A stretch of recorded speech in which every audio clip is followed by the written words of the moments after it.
stronger than this. And yet you want to be careful about your language.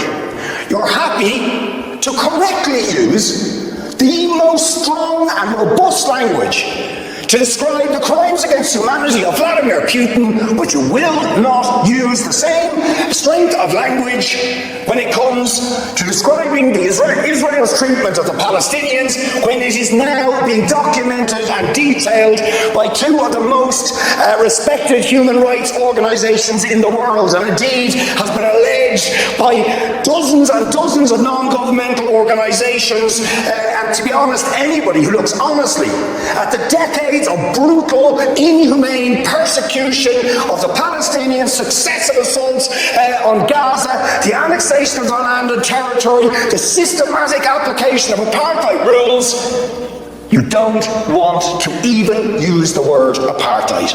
Never mind sanctions.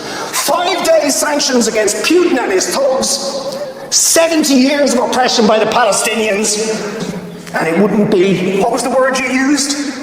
It wouldn't be helpful to impose sanctions. Amnesty International are calling for Israel to be referred to the International Criminal Court for crimes against humanity. Will you support it? They are calling for targeted sanctions against Israeli officials who are perpetuating the system of apartheid.